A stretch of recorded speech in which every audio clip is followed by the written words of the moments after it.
돌아가면서 오늘 자아의 파서 영의 해방 가운데 제6장 파쇄와 통제 가운데서 여러 가지 다루심이라는 주제를 한번 읽어보겠습니다. 한 목사님부터 읽어주시죠. 네. 여러 가지 다루심. 어떤 사람은 특정한 것에서 해방받지 못한다. 주님은 그런 사람을 다루시되 한 가지씩 그 사람을 다루신다. 심지어는 의복, 음식, 가장 미세한 것들까지도 하나님은 그냥 두지 않으신다. 성령은 아주 섬세하기 때문에 한 가지 작은 것도 소홀히 하지 않으신다. 당신은 자신이 사랑하고 있는 어떤 물건이 있다는 것을 모를 것이다. 그러나 그분은 그것을 아시기 때문에 그것을 처리하시되 아주 세세히 처리하신다. 당신의 이런 것들이 제해지고 이것들부터 당신이 해방받을 때 비로소 당신은 완전한 자유를 얻게 된다.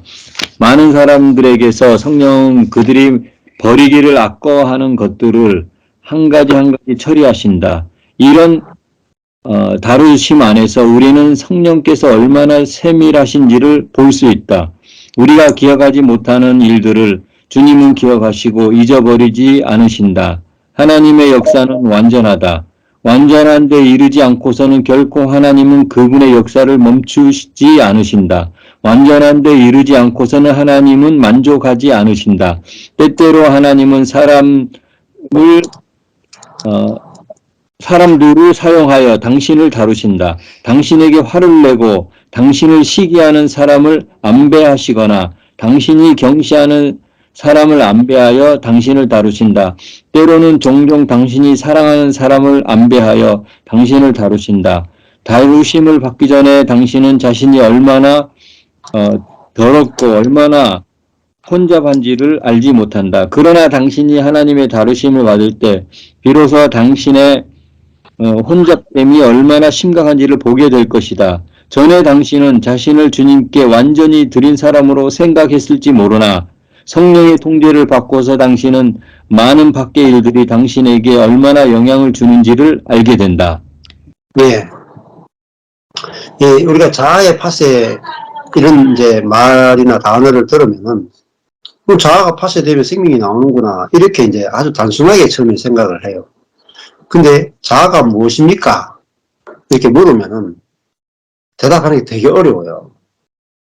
자, 우리 한국말로 자아 쉽죠? 아, 나구나.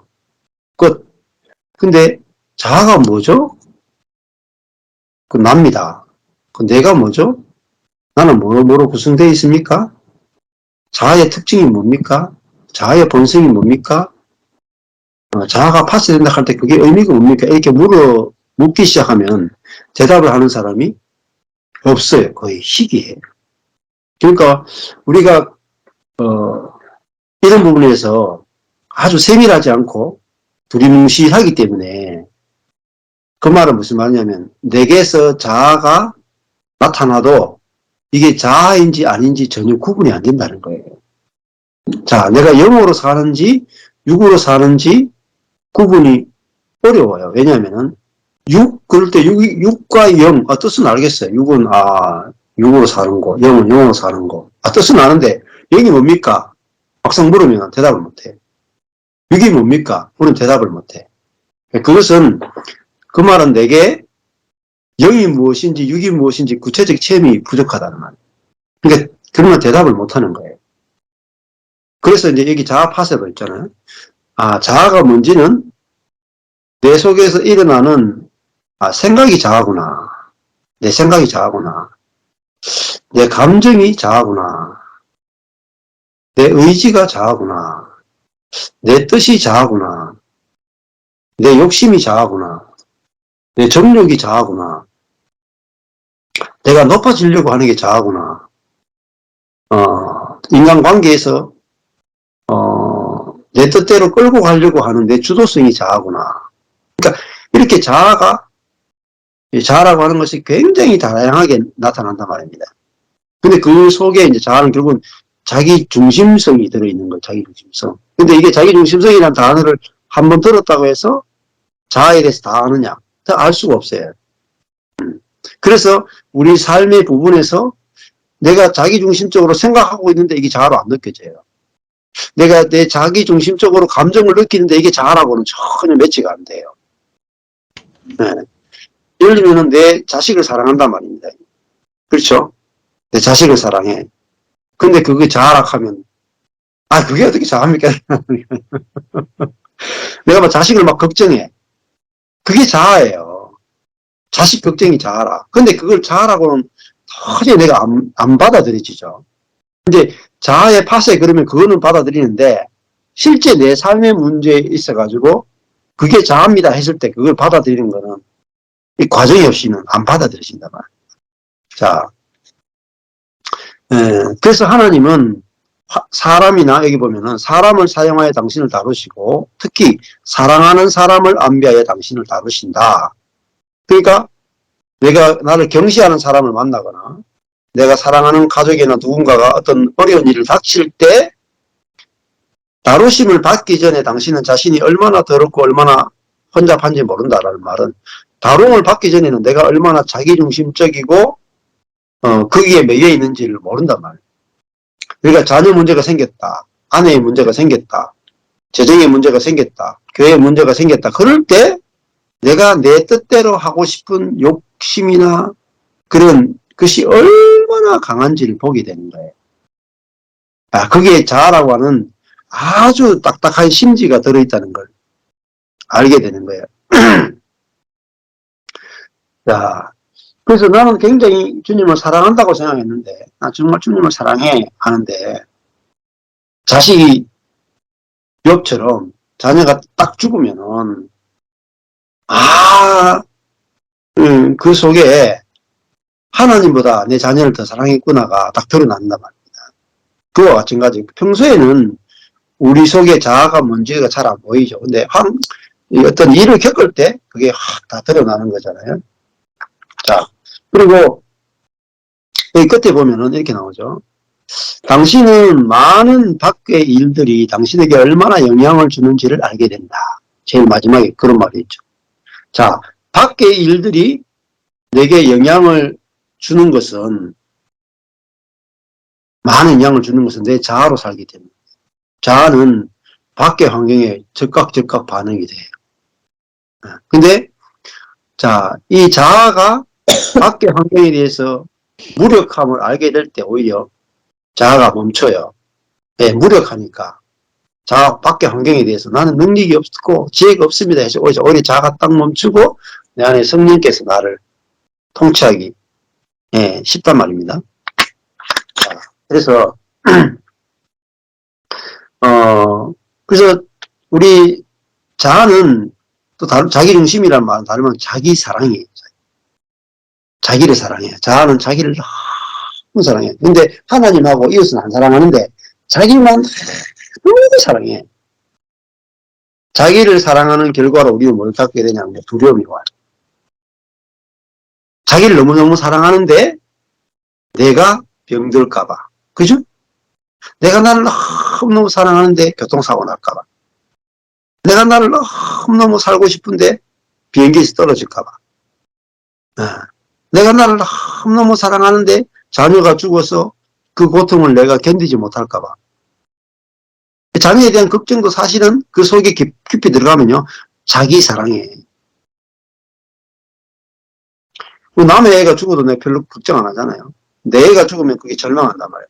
왜냐면은 그 아이 때문에 내가 겪게 되는 피해, 고통, 다 내가 겪는 거잖아요. 그래서 우리를 내 자아로 살게 하고 자아로 살도록 두는 것이 진노예요. 하나님 버려두심이에요. 버려두심. 그래서 우리는 어디서 해방되느냐. 내가 매여 있는 것. 매여 있는 게 뭐죠? 내가 사랑하는 것. 내가 추구하는 것. 그래서 이 143페이지 밑에서 두 번째 보면 내가 막 추구하고 사랑하는 것을 오히려 제하시고 제해지고 이것들로부터 내가 사랑에서 묶여있는 것. 자녀일 수도 있고요. 환경일 수도 있고요. 목회일 수도 있고요. 목표일 수도 있고 비전일 수도 있어요. 내가 그거 아니면 안 되는 것. 그걸 꼭 가져야 되는 것.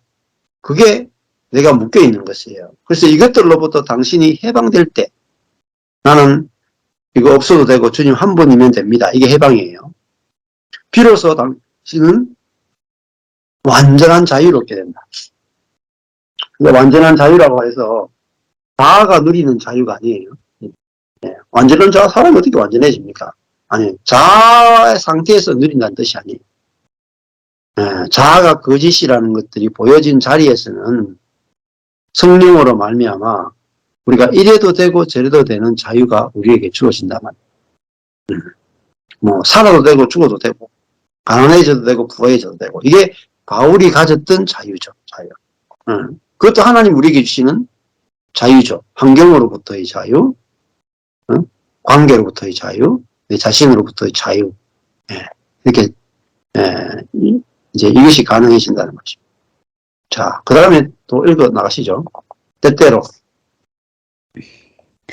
때때로 그분은 우리의 생각을 다루신다. 우리의 생각은 혼잡되고 야만스러우며 자신을 쫓아 생각하며 속박을 받지 않고 스스로 똑똑한 채 하며 우리가 모든 것을 알고 있다 생각하고 종종 자신이 남보다 더 섬세하다고 생각하기 때문에 그분은 우리가 우리 생각을 함부로 쓰지 못하도록 한 번, 두 번 우리를 벽에 부딪히게 하고 심지어는 넘어지게 하신다.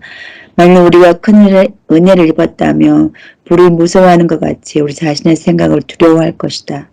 손을 불에 댈 때 우리는 즉시 손을 움츠린다. 이와 같이 어떤 것이 우리의 생각이라고 느낄 때 우리는 즉시 뒤로 물러나서 주님께 이것은 내가 생각한 것입니다. 나는 나의 생각을 두려워합니다. 라고 말해야 한다. 네, 거기까지 맞습니다. 아주 중요한 이야기가 나왔어요, 여기서. 자, 여기서 보면은 때때로 그분은 우리의 생각을 다루신다.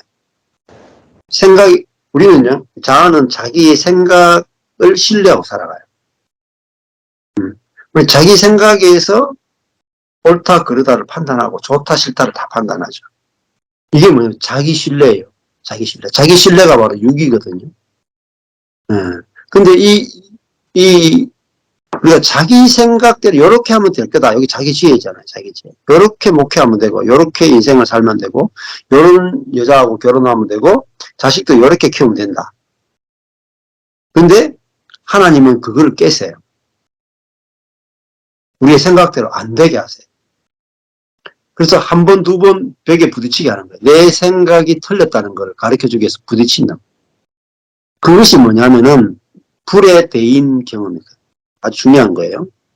그래서 145페이지 네 번째 줄에 만일 우리가 큰 은혜를 입었다면 큰 은혜가 뭐예요? 불에 대이는 거예요. 저주받은 거죠. 내 생각대로 이게 될 거라고 생각했는데 왕창 망하는 거예요. 그러면 어떻게 돼요?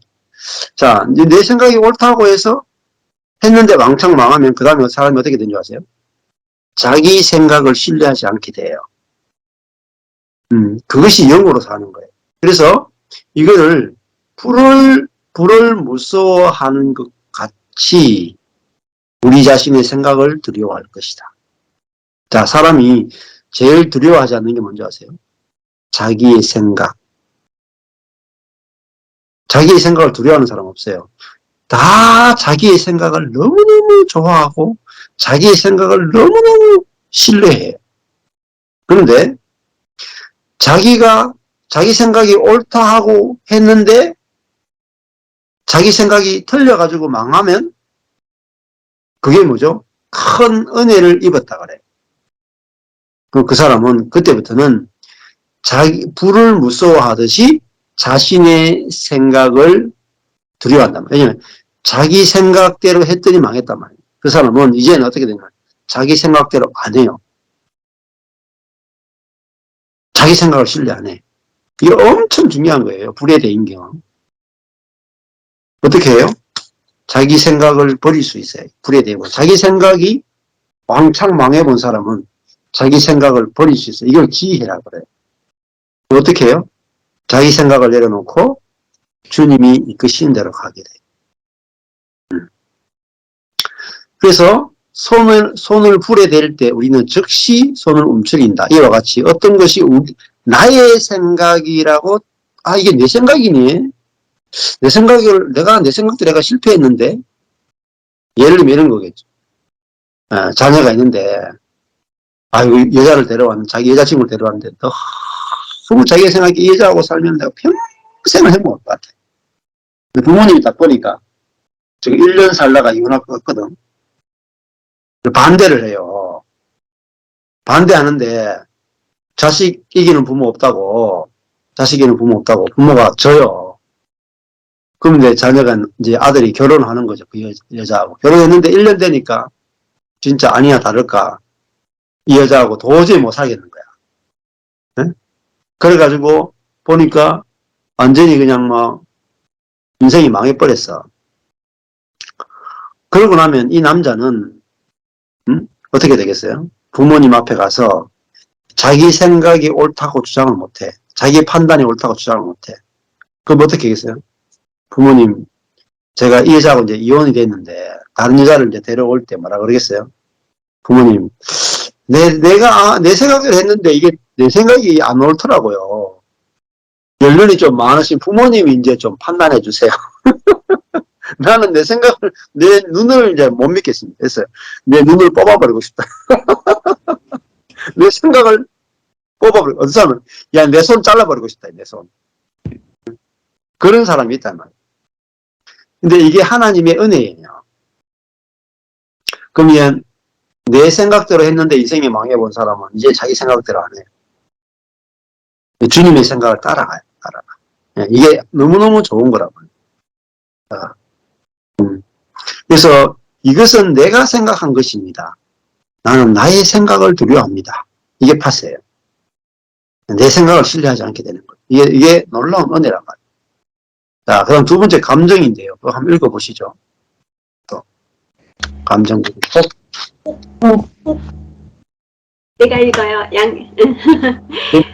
혹 하나님은 여러 가지 환경을 암대하여 우리의 감정을 다루실 것이다. 어떤 사람의 감정은 지나치게 열렬하다. 그가 즐겁다고 느낄 때에 당신은 그를 멈추게 할 수 없다. 그가 답답해할 때 당신은 또한 그를 위로할 수 없다. 그의 온 존재가 감정 안에서 생활한다.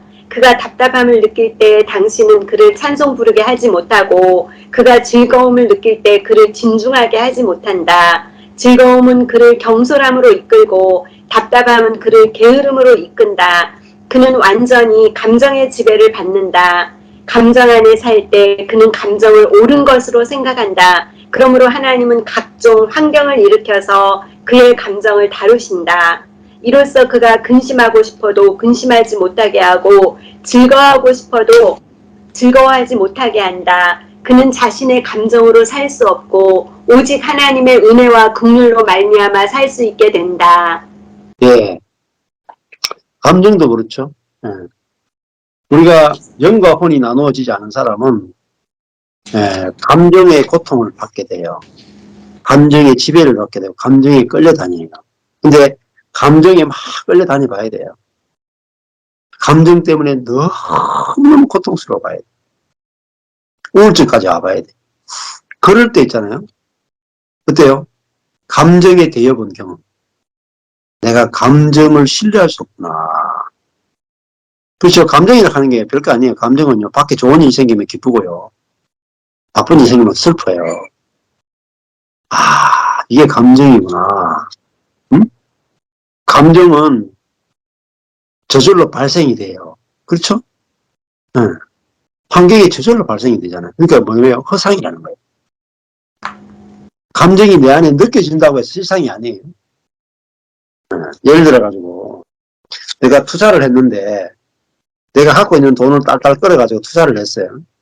만약에 2억을 갖고 있는데 2억을 들어가지고 딱 투자를 했는데 갑자기 주식이 팍 내려가는 거예요. 주식 투자를 했는데. 그러니까 2억을 투자했는데 20만 원 됐어. 2억 20만 원. 그러면 감정이 어떻게 했어요? 완전 절망으로 치닫겠죠. 근데 있잖아요. 사실은 그게 내가 잘못 본 거죠. 20만 원이 아니고 20만 달러. 그러면 20만 달러면 얼마예요? 3억이 넘죠. 그 2억 투자했는데 3억이 넘었는데 그걸 달러로 표시한 거예요. 근데 감정이 그 달러로 표시해졌다는 걸 아는 순간에 감정은 다시 확 기쁨으로 넘쳐나요. 감정은요, 가짜예요. 가짜. 감정은 자기 중심적으로 움직이고. 근데 그 감정의 고통을 당해본 사람은 자기 감정, 아까 전에 자기의 생각을 두려워하듯이 자기 감정을 두려워하게 되고, 나는 이제 감정에서 이게 사단이 감정을 가지고 우리를 지배한다는 걸 알게 돼. 감정이 허상이 없다는 걸 알게 되고, 이제 뭐로서요? 내 안에 계신 그리스도. 그리스도만이 나의 생명이고, 실상이고, 그리스도와 연합됐다는 걸 알게 될 때, 그리스도가 내 감정을 환경과 상관없이 지배하게 돼. 그러면 정말 생명에 통제된 감정으로 사라지는 놀라운 경험을 해요. 감정이, 환경의 반응을 거의 안 받게 돼. 그러니까 감정이 자유로워지죠, 자유로워. 해방이 되죠. 자, 그 다음에 또 읽으실래요? 겉사람, 어디요? 어떤 사람의 문제는? 어떤 사람의 문제는 유난히 그의 생각에 있다. 어떤 사람의 문제는 감정에 있다. 그러나 모든 사람에게 이런 비정상적인 생각이나 감정이 있는 것은 아니다. 비록 이런 상태에 있는 사람이 적지 않을지라도 겉사람의 가장 크고도 일반적인 문제는 의지에 있다. 우리의 감정이 문제되는 이유는 우리의 의지가 아직 다름을 받지 않았기 때문이다. 문제의 뿌리는 우리의 의지에 있다. 우리의 생각이 문제되는 것도 우리의 의지가 다름을 받지 않았기 때문이다. 이 문제의 뿌리도 의지에 있다. 우리가 입으로 내 뜻대로 하지 마시고 당신의 뜻대로 행하시옵소서 라고 말하는 것은 용이한 일이나 환경을 만날 때 진정 주님께서 역사하시도록 하는 사람은 얼마나 있는가. 자신을 모르는 사람일수록 이런 말을 잘한다. 하나님 앞에서 비춤을 받지 않은 사람일수록 하나님을 순종하는 것이 용이하다고 생각한다. 가볍게 말을 하는 사람일수록 대가를 지불한 적이 없는 사람임을 알 수 있다. 하나님께 친근한 척 말하는 사람은 아마도 하나님과 아주 멀리 떨어져 있을 것이다. 빚이 없는 사람은 친근한 말을 하기가 쉬운데 사실 그 사람은 자신이 하나님과 얼마나 멀리 떨어져 있는지를 모른다. 하나님의 처리하심을 받은 후에야 비로소 자신이 얼마나 강팍한 사람이고 얼마나 주장을 내세우는 사람인가를 보게 된다. 하나님은 우리 자신을 부유롭고 온순하게 만들기 위하여 우리의 의지를 처리하신다. 어떤 사람은 자신을 신뢰하고 자신의 의견과 느낌이 항상 옳다고 생각하며 자기의 방법과 관점이 항상 옳다고 생각할 정도로 의지가 강팍하다. 하나님 앞에서 바울의 은혜 받은 비결은 여러 가지가 있지만 그중 가장 중요한 한 가지는 빌립보서에 말한 육체를 신뢰하지 않는 것이 아닌가 생각한다. 우리도 여기까지 하시죠. 예, 양이 많아가지고. 예. 예, 우리가 아까 조금 전에 생각에 대해 본 경험, 감정에 대해 본 경험, 감정의 생각과 자기의 생각이 틀렸구나를 경험하고, 감정도 이게 정말 믿을 게 못 되는구나 하는데, 결국 이제 의지까지 왔어요. 이제 의지가 이제 문제가 된다는 거죠. 예, 결국 더 밑바닥에 의지가 있는 거죠. 의지가 이제, 우리는 대부분 자기 의지로 살거든요. 이거 할까 말까부터 시작해서 모든 행위도 그렇고, 내가 내 의지의 힘으로 결단하고 선택하고 살아간다고 생각합니다. 근데 실제로 우리가 큰 문제를 당하면 우리의 의지도 전적으로 무력해요. 안 그래요? 사실은 의지도 생각도 내 마음대로 못 바꾸잖아요. 정말 큰 문제가 오면 생각, 감정 컨트롤이 안 되잖아요. 그냥 환경에 다 끌려다닌단 말입니다.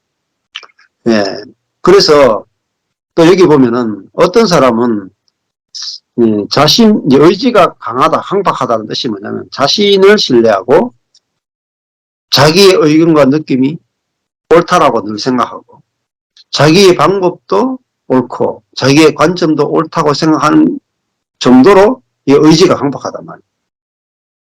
근데 하나님 앞에서 안 꺾이는 거예요. 자기의 오름이 안 꺾이는 거예요. 그게 뭐냐면은 이것이 타락한 본성이에요. 이걸 이제 빌립보서 조금 전 이제 마지막 부분에서 빌립보서 3장 3절에 육을 신뢰하느냐, 자기 자신의 생각, 감정, 의지를 신뢰하는 것, 그거를 탁 잘라버리는 게 뭐냐면은 마음의 할례, 마음의 할례. 자, 그게 신약에서 말하는 할례는 몸에 하는 것이 아니고 마음에 한다. 마음에 하는. 마음에. 그러니까 자기의 생각, 감정, 의지를 신뢰하는 것이 잘라지는 것이 마음의 할례. 근데 마음의 할례 받은 사람이 뭐냐? 진짜 그리스도인이다. 그걸 이제 빌립보서에서 설명을 해주고 있습니다. 자, 그러니까 내가 만약에 어려운 일이 닥쳤어요. 자, 누가 보더라도 힘들고 어려운 일이에요. 그런데 그 힘들고 어려운 이게 힘들고 어려운 일이다를 내 생각이 판단하죠. 내 감정이 느끼죠. 내 의지가 따라가죠. 예를 들면은 이스라엘 백성들이 홍해 앞에 딱 섰어요. 홍해 앞에 섰을 때 누가 보더라도 객관적으로 홍해 앞에 섰다는 것은 뒤에는 애국 군대가 쫓아오고 앞에는 홍해가 있어요. 어때요? 생각으로 보더라도 이건 명확하게 절망적인 상태죠. 감정적으로도 엄청 두렵죠. 의지적으로도 어떻게 할 수가 없어요. 근데 그거는 내 안에서 이루어진 거, 환경과 관계된 내 안의 자아에서 이루어진 거예요. 근데 사실은 뭐예요?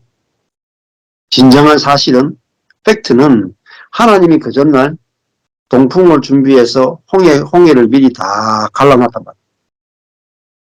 애국 군대가 오면은 모세가 손을 딱 드는 순간에 홍해가 딱 갈라지면서 마른 땅으로 건널 수 있게 된 게 그게 사실이에요, 사실.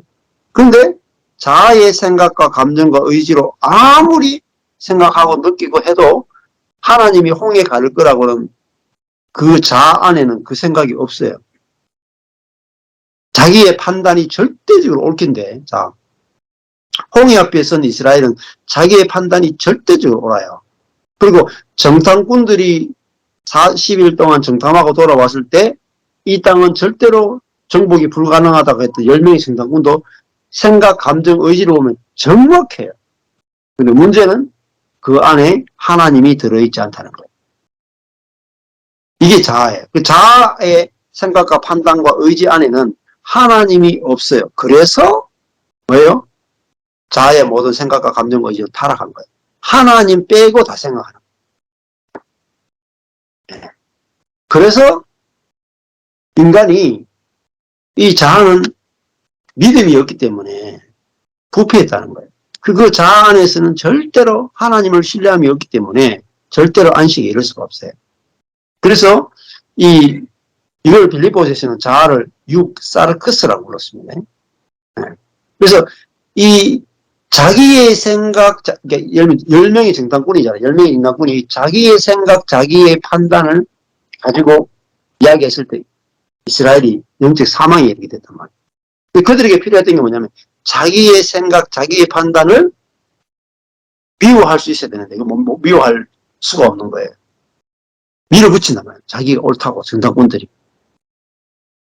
분명히 성경적으로 보면 10명의 정탐꾼의 생각이 틀렸는데 자기들에게 너무나 옳기 때문에 그 밀어붙였다. 결국은 다 광야 40년을 돌면서 죽게 된 거죠. 자, 그래서 그 다음부터 한번 또 읽어주실래요? 우리들도 우리 자신의 결정에 대해 확신을 갖지 않을 정도로 하나님의 다름을 받아야 한다. 하나님 우리로 하여금 우리의 과거나 장래가 다 틀렸고 우리에게 주님의 은혜가 필요하다는 것을 시인하도록 계속 우리를 틀린 상태에 내버려 두신다. 많은 때 주님은 당신의 어떤 결정으로 인해 아주 심각한 결과를 얻게 하신다. 당신이 한 가지를 결정해도 그 결과가 실패해요. 다른 일을 결정하여도 그 결과가 실패일 뿐이다. 심지어 그분은 어떤 일을 수습할 수 없을 정도로 비참하게 만드신다. 주님은 당신이 어떤 결정을 내릴 때 다음과 같이 말할 수 있도록 계속 당신을 치신다. 즉 주여 저는 지옥불을 두려워하듯 저의 결정을 두려워합니다. 저의 결정에 문제가 있을까봐 두렵습니다. 저의 관념과 방법에 문제가 있을까봐 두렵습니다. 주여, 저는 잘 틀리는 사람입니다. 제가 틀리는 것은 당연한 것입니다. 주여, 당신께서 제게 공의를 주시지 않고 저를 부축하시지 않는다면, 당신의 손으로 저를 가로막지 않으신다면 저는 또 틀리게 됩니다. 이렇게 될 때 당신의 겉사람 파쇄되기 시작하고 당신은 자신을 신뢰하지 않게 된다. 많은 때 우리는 가볍게 결정하고 우리의 관념은 그렇게 간단하다. 그러나 우리가 하나님 앞에서 한 번, 두 번 다름을 받고 파쇄되며 여러 번의 실패를 거친 후에는 그분께 굴복하며 하나님, 제 멋대로 생각하고 결정하지 않겠습니다라고 할 것이다. 하나님은 여러 가지 일과 사람들로 말미암아 여러 방면으로를 처리할 것이다. 이것이 성령의 통제이다. 예. 여기 보면은 자기의 결정을 두려워한다. 자기의 결정에 대해 보는 경우죠. 내가 결혼도 이렇게 결정해보고, 직업도 이렇게 결정해보고, 교회도 이렇게 결정해보고, 목회도 이렇게 결정해봤는데 너무 고통스러운 결과가 왔단 말이에요. 그게 오는 것이 성령의 통제고 성령의 은혜예요. 그러면 그 다음부터 어떻게 돼야 되냐면, 내가 이렇게 했죠. 주여, 저는 잘 틀리는 사람입니다. 제가 틀리는 것은 당연합니다. 저는 저의 판단을 믿지 못하겠습니다. 어떻게 돼요? 주님이 판단해 주시는 대로 제가 받으면서 살겠습니다가 돼요. 그렇죠? 그러니까 부부 지간에 왜 싸워요? 자기 판단이, 자기 결정이 옳다고 싸우잖아요. 근데 부부가 나의 결정을 두려워합니다. 나는 잘 틀리는 사람입니다. 제가 틀리는 건 당연합니다. 이게 되면 어떻게 돼요? 상대방의 이야기를 들을 거 아니에요. 맞죠? 내 판단이 틀렸다는 것이, 내 판단에 대해 본 사람은 상대방의 판단을 듣게 돼요. 귀가 밝아져요. 경청하게 돼요. 그게 성령의 통제를 받은 사람. 그러니까 관계가 좋아지는 거예요. 자기 결정, 자기 감정, 자기 생각에 대해 본 사람은 자기 생각을 주장하지 않게 되고요. 자기 감정을 따라가지 않게 되고, 자기의 결정이나 자기 판단을 주장하는 게 아니고 두려워하게 돼요. 그게 성령의 통제예요. 그러니까 두려워하게 되니까 저절로 부인할 수 있게 되고 버릴 수 있게 되죠. 그리고 상대방의 생각, 상대방의 뜻, 상대방의 결정을 따라갈 수 있는 사람이 되는 거죠. 그게 사실은 속 사람의 해방이라고 볼 수가 있습니다. 네. 자, 그 다음에 또 읽어주실래요? 네. 성령의 통제를 받는 이 공과는 영원히 결여되어서는 안 될 공과이다. 많은 때 말씀의 공급이 결여될 수 있고 다른 은혜 받는 방법도 결여될 수 있을지 모르지만 성령의 통제라는 이 은혜 받는 방법은 영원히 결여되어서는 안 된다.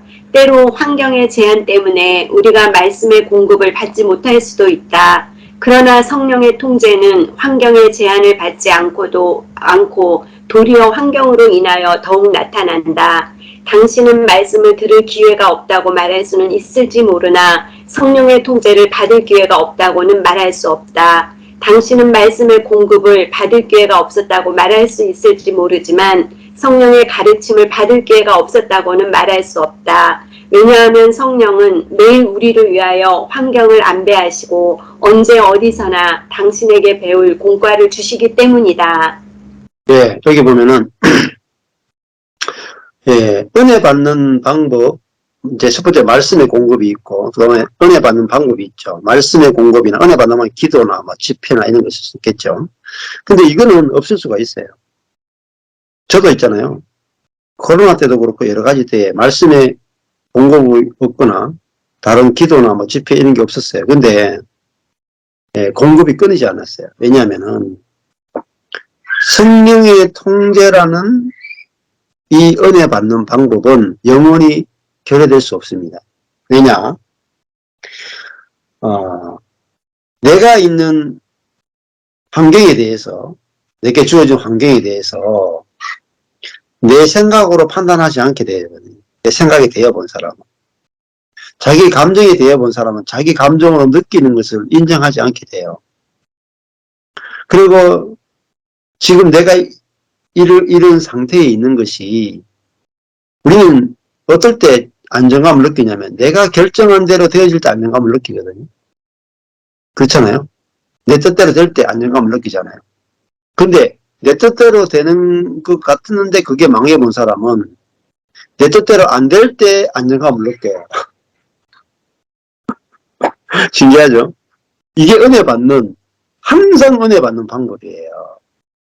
자, 우리가, 내 뜻대로 되는 데서 안정감을 느낀다는 것은 하나님이 없음이죠. 근데 내 뜻대로 안 되지만은 하나님의 뜻 안에 있구나가 내 안정감이 되면 계속 안정감을 느껴요. 그러니까 이거는 기도하느냐, 말씀이 읽느냐와 상관없이 주어지는 진정한 안정감이죠. 그래서 우리가 육적으로 행복한 거, 영적으로 행복한 다릅니다. 육적으로 행복한 것은 자기 뜻대로 될 때 막 행복하고 안정감을 느끼는 거예요. 두려움이 없는 거야. 근데 영적인 안정감과 행복은 있잖아요. 자기 뜻대로 안 되는 것이 편안한 거예요. 자기 생각대로 안 되는 게 편안한 거예요. 왜? 자기 생각대로 될 때 망했고, 자기 감정대로 된다 했는데 틀렸고, 자기 결정대로 다 했는데 망했어. 그 사람은요, 자기 결정대로 안 될 때, 내가 내 결정대로 해가 망했는 사람이니까, 내 결정대로 안 되는 것에 대해서 불만이 없고, 오히려 그게 내 결정대로 안 되면은, 그때 내 결정대로 안 했으면 정말 내가 오히려 이렇게 안 됐을 텐데, 그때 내 결정대로 해가 망한 사람은 내 결정대로 안 되는 데서 편안함을 느껴버려요. 이게 아주 중요한 겁니다. 예. 그러니까, 그 사람은 이제 건드릴 수가 없죠, 이제 사단이. 내 뜻대로 안 되는 데서 오히려 편안함을 느껴버리니까 사단을 이기는 사람이에요. 사단이 뭐냐면 자기 중심성으로 우리를 공격하거든요. 근데 그 자기 중심성이 안 넘어가요. 사단은 그게 이기는 생명이에요. 이기는 생명. 네. 자, 이 부분도 그냥 사실은 워치만니가 쓴 게 아니고 자기 안에서 일어나는 경험들을 다 썼다고 보시면 돼요. 이게 이론이 아니에요. 다 경험이고 체험입니다. 자, 그 다음에 또 읽어주실래요? 만일 당신이 만일 당신이 하나님 앞에서 항복한다면 성령의 통제는 당신의 필요를 채울 것이다. 또한 이것은 말씀의 공급보다 훨씬 뛰어나다. 우리는 마땅히 이 길을 알아야 한다. 오직 말씀의 공급만이 은혜 받는 방법이라고 결코 잘못 생각하지 말라. 우리는 성령의 통제가 은혜 받는 최고의 방법임을 잊어버리지 말아야 한다. 은혜 받는 이 많은 방법들 중에서 오직 성령의 통제만이 은혜 받는 최고의 방법이다. 성령의 통제는 학문 있는 사람만이 얻는 것이 아니라 학문 없는 사람도 얻을 수 있다. 영리한 사람만이 얻을 수 있고 우둔한 사람은 얻을 수 없는 것이 아니다. 은사 있는 형제만 얻을 수 있고 은사 없는 형제는 얻지 못하는 것이 아니다. 성령의 통제는 우리 각 사람을 달리 대하지 않는다. 우리가 하나님의 자녀라면 누구나 아무런 조건 없이 하나님 손에 자신을 맡길 수 있고 누구나 성령의 통제가 그의 몸에 있다는 것을 볼 수 있다. 성령의 통제 안에서 우리는 매우 실제적인 공과를 배우게 된다. 아마 어떤 사람은 말씀의 공급과 기도의 은혜와 믿는 이와 교통하는 이러한 은혜 받는 방법들이 좋지 않느냐고 말할 것이다. 그러나 다른 은혜 받는 방법들 중 성령의 통제를 대체할 것이 없음을 알아야 한다. 기도가 성령의 통제를 대체할 수 없고 말씀의 공급도 성령의 통제를 대체할 수 없으며 성경 읽기도 성령의 통제를 대체할 수 없고 묵상도 성령의 통제를 대체할 수 없다. 왜냐하면 당신은 온전케 되어야 할 뿐 아니라 또한 파쇄되어야 하기 때문이다. 당신의 몸에 아직 파쇄되지 않은 것들, 영혼 안으로 가져갈 수 없는 것들이 너무나 많다. 예. 그 사사기 보시면 구약의 사사기 보면 사사기에 반복되는 문구가 있어요. 각자 소견에 옳은 대로 행하였더라. 이게 사사시대예요. 그러니까 각자 자기가 보기에 좋은 대로 행하였더니 암흑이 왔다. 그러니까 사사시대는 나쁘게 한 게 아니에요. 자기 눈에 보기에 옳은 대로, 선한 대로 행했는데 망해버렸어요. 자, 그러니까 뭐가 문제가 돼요? 자기 눈에 보기에 좋은 대로 하는 것이 사망이에요. 자, 선악과를 보세요. 하와가 선악과를 보니 보암직하고 먹음직하고 지혜롭게 할 만큼 탐스러웠어요. 문제가 있습니까? 보암직, 먹음직, 지혜롭게 할 만큼 탐스럽다. 그러니까 하와는 절대로 악을 먹은 게 아니에요. 절대 나쁜 걸 먹은 게 아니에요. 하와는 자기가 보기에 선한 것을 먹었어요. 그렇죠? 그게 자아예요. 근데 조금 전에 우리는 뭐 때문에 망하느냐? 자아를 신뢰하다가 망하는 거예요. 근데 자아를 신뢰하지 않으면은 우리가 안식과 평안을 누리게 되거든요. 예. 자, 그러니까 예를 들어가지고 뭐 부부가 있는데 남편이 야 주식 투자해야지 떼돈 번다. 아내는 아니야 우리 월급쟁이지만 돈은 적어도 안전하게 사는 게 편안해. 이렇게 막 주장을 하는 거예요. 남편이 야 뭐라고 말하느냐 지금 주식 투자가 대세고 주식 투자해야지 경제적인 자유를 얻을 수 있어. 남편이 자기 생각이 옳다라고 생각하고 집에 있는 돈을 다 투자해가 2억을 투자했어요. 쫄딱 망해버렸네.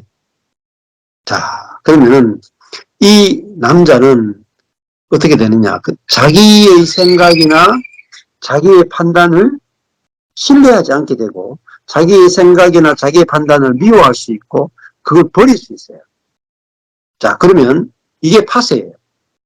그럼 그 다음 어떻게 되느냐 이제부터는 자기 생각이나 자기 의견을 주장하는 게 아니라 여보 내가 내 생각이 분명히 내가 옳다고 생각했는데 분명히 틀려버렸네. 그러니까 나는 내 생각을 믿을 수 없네. 이제 나는 내 생각보다는 당신의 생각대로 하는 게 훨씬 더 안전하고 훨씬 더 좋고 당신의 말대로 했으면 내가 그 2억 가지고 편안하게 안전한 내 노후까지 보낼 수 있었는데 당신의 판단이 정말로 옳아. 네, 내 앞으로 남은 인생은 당신이 마음대로 판단하고 난 당신의 판단이 100% 옳고 내 생각이 100% 틀렸어. 네, 이렇게 살게. 어떻게 돼요? 부부가 한 1000년 행복하게 살았더라. 이렇게 끝나요. 그게 성령의 안배를 배운 거예요. 성령의 통제, 성령의 통제는 결국은 있잖아요. 내 자아로 했는 것에 대해서 대의는 경험을 시키는 거예요. 그래서 자아를 신뢰하지 않게 되니까 하나님과 상대방을 신뢰하게 되는 거예요. 관계가 막 달라지는 관계. 그 관계 안에서 이제 상대방을 따라갈 수 있는 하나님을 따라가고 상대방을 따라갈 수 있는 사람이 되는 거예요. 그게 다른 사람과 연합할 수 있는 사람이에요. 자, 그러니까 그동안 부부가 왜 부딪혔어요? 서로의 생각이 되어본 경험이 없는 거다. 서로의 감정이 되어본 경험이 없고요. 서로의 결정에 되어본 경험이 부족한 거예요. 그러면 더 되어봐야 돼요. 그래서 애들이 지금 겨울인데 겨울에 난로 같은 거 하잖아요. 눈으로 보면은 안 뜨거울 것 같잖아요. 모르고 그 위에 도시락통을 올려놨는데 양철 도시락통 올렸는데 도시락을 먹고 싶어요. 양철통을 딱 드는 순간에 그냥 손에 그냥 다 데워버리죠. 한번 데워본 아이는 어때요? 양철 도시락통을 만져라고 아무리 이야기해도 한 10m 거리에 있어. 저절로 손 안 대게 돼 있어. 우리가 성령께서 우리를 은혜 주시는 가장 중요한 게 뭐냐면은 대의는 경험을 주시는 거예요. 근데 그 대의는 것 자체는 저주죠. 근데 그 한 번에 대여본 경험이 영원토록 불로부터 안전하게 우리를 지켜주는 축복이 된단 말입니다. 그래서 여기 자아에 대여본 경험, 자기 자신에게 대여본 경험이 이게 성령의 통제라고 합니다. 그래서 그 자아에게 대해 볼 때 우리 뭐죠? 자아로부터 해방이 되는 겁니다. 자기의 생각으로부터 해방되고 감정으로부터 해방되고 의지로부터 해방돼서 이제는요. 하나님의 생각만을 쫓아갈 수 있는 그런 축복받는 삶을 살게 된다는 거죠. 자, 오늘 여기까지 하겠습니다.